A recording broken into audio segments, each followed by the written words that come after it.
Good morning friends, welcome back to my channel. This is Kumari Ruchika, specialized in animal husbandry. तो आज हम पशुपालक जो feel कर रहे होते हैं एक बहुत ही बड़ी और गंभीर प्रॉब्लम के बारे में जो कि लगातार होती रहती है, वो है रिपीट ब्रीडिंग।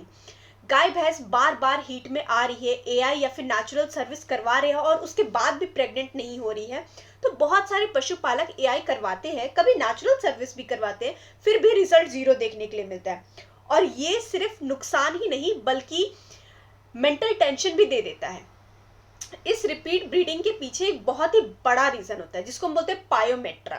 तो आज इस वीडियो में हम उसके बारे में डिटेल में बात करने वाले थे। पायोमेट्रा आखिर होता क्या है, ये प्रॉब्लम क्यों होती है, इसके लक्षण सिम्टम्स क्या क्या है, ओपन और क्लोज पायोमेट्रा के बीच क्या डिफरेंस है और इसका देसी इलाज, वेटनरी ट्रीटमेंट और कैसे फ्यूचर में आप इस प्रॉब्लम से बच सकते हैं। वीडियो को एंड तक जरूर देखिएगा क्योंकि आधी इंफॉर्मेशन बहुत ज्यादा हानिकारक होती है। तो अब हम बात करते हैं कि आखिर पायोमेट्रा होता क्या है।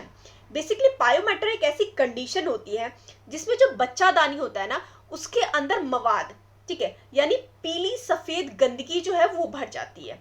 नॉर्मली बच्चेदानी का काम होता है बच्चे को डेवलप करना, लेकिन जब किसी वजह से इन्फेक्शन हो जाता है, पस जम जाती है, तो बच्चादानी का जो नॉर्मल फंक्शन है वो खराब हो जाता है। इस कंडीशन में जानवर हीट में नहीं आता या हीट में आता भी है तो कंसीव नहीं कर पाता है।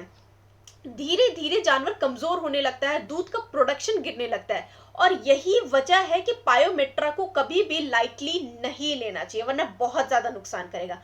अब बात करते हैं कि पायोमेट्रा का मेन रीजन यानी मुख्य कारण क्या होता है। डिलीवरी के बाद जो प्लेसेंटा होती है उसका पूरी तरह नहीं गिरना। डिलीवरी के बाद जो प्लेसेंटा है अगर वो पूरी तरह से नहीं गिरता है तो उस वक्त जो है सही टाइम पे सफाई और दवाई नहीं दी जाती है तो बच्चादानी के अंदर इन्फेक्शन भर जाता है और यही इन्फेक्शन आगे चल के पायोमेट्रा का रूप ले लेता है। दूसरा, गंदगी या इन्फेक्टेड नेचुरल सर्विस। कई बार हम नेचुरल सर्विस के लिए बुल को यूज करते हैं।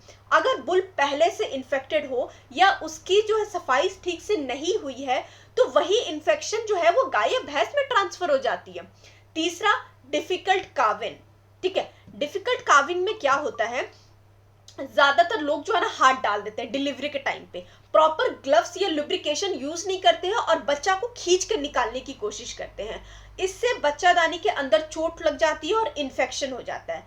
चौथा, रिपीटेड एआई बिना प्रॉपर डायग्नोसिस के, बिना चेक करवाए हम बार बार एआई करवा लेते हैं, इससे भी इन्फेक्शन बढ़ जाता है। अब पांचवा, बैक्टीरियल या फिर फंगल इन्फेक्शन। कुछ बैक्टीरिया या फंगी ऐसे होते हैं जो डायरेक्टली यूट्रस को डैमेज कर रहे होते हैं और जिसकी वजह से नॉर्मल डिलीवरी भी नहीं हो पाती है। अब पायोमेट्रा जो है वो दो तरह के होते हैं, ओपन और क्लोज्ड। जो क्लोज्ड पायोमेट्रा होते हैं इस कंडीशन में बच्चादानी के अंदर पस भरा होता है लेकिन बच्चादानी का जो मुंह होता है सर्विक्स वो बंद होता है, कोई डिस्चार्ज बाहर नहीं दिखेगा। ठीक है, इसमें पशुपालक को सिर्फ इतना देखना होता है कि जानवर हीट में नहीं आ रहा है, धीरे धीरे कमजोर हो रहा है, दूध कम हो रहा है।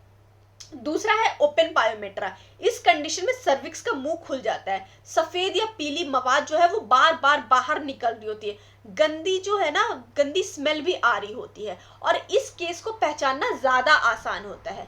अब बात करते हैं देसी या घरेलू इलाज की। ये इलाज सिर्फ इनिशियल स्टेज के लिए है, ये नहीं कि भाई पूरा मवाद वाद हो गया है अब ये इलाज कर रहे हैं, कतई नहीं। हल्दी और काली मिर्च का ट्रीटमेंट। हल्दी आप 30 ग्राम ले आइएगा, काली मिर्च आप 20 ग्राम और मिनरल मिक्सर आप 100 ग्राम लेते आइए। ठीक है, हल्दी और काली मिर्च को अच्छी तरह से पीस के आप पाउडर बना लीजिए। इस पाउडर को मिनरल मिक्सर में मिक्स कर दीजिए और रोज एक बार दाने या भूसा में डाल करके आप दीजिए। लगातार 20 से 30 दिन तक आपको लगातार देना है। ये मिक्सचर नेचुरल एंटीबायोटिक होता है, एंटी इंफ्लेमेटरी होता है और यूट्रस की इम्यूनिटी को और भी ज्यादा स्ट्रॉन्ग करता है। एलोपैथिक या फिर वेटनरी ट्रीटमेंट। जब पायोमेट्रा जो है वो पुरानी या फिर सीवियर हो जाती है ना तो सिर्फ और सिर्फ वेटनरी ट्रीटमेंट ही काम आता है।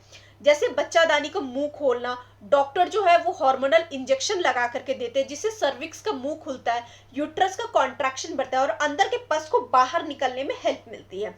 दूसरा, पस निकलना या सफाई करना, नेचुरल जो कॉन्ट्राडिक्शन होता है ना या फिर रेक्टल मसाज के थ्रू जो है वो पस को बाहर निकालते हैं। तीसरा, इंट्रा यूटेरिन मेडिसिन देना। डॉक्टर जो है वो बच्चेदानी के अंदर लोकल एंटीबायोटिक या एंटीसेप्टिक मेडिसिन देते हैं, 3 दिन तक लगातार देना होता है। चौथा supportive injection, antibiotic injection IM दिया जाता है, या मल्टीविटामिन बी कॉम्प्लेक्स, ये सब जो है ना सिर्फ दिन में इंजेक्शंस बेकार होता है, सिर्फ एक दिन के लिए अगर इंजेक्शन दे रहे तो 3 दिन तक पूरा कोर्स बहुत ज्यादा जरूरी है। अब बात करते हैं ट्रीटमेंट के बाद क्या करें। ट्रीटमेंट के बाद पहले हीट को स्किप कर दे, छोड़ दे उसके, दूसरी हीट में आपको एआई कराना है, ठीक है। प्रॉपर न्यूट्रिशन और मिनरल मिक्सचर मेंटेन करने देना है। अब मैं बात करती हूँ प्रिवेंशन यानी बचाव का तरीका। डिलीवरी के बाद प्रॉपर सफाई की बहुत ज्यादा जरूरत है। प्लेसेंटा नहीं गिर रहा है तो तुरंत डॉक्टर को बुलाइए आप। गंदगी में या फिर गंदा जो नेचुरल सर्विस करा रहे हैं ना उससे बचे, गंदा बुल से नहीं कराना है, ठीक है। बिना चेकअप कराए रिपीट एआई कभी नहीं कराना है। ओवरऑल मैं बात करूँ ना तो पायोमेट्रानो एक बहुत ही ज्यादा गंभीर प्रॉब्लम है, लेकिन अगर सही समय पे पहचान और सही इलाज के साथ गाय या भैंस जो है वो पूरी तरह से ठीक कर सकती है।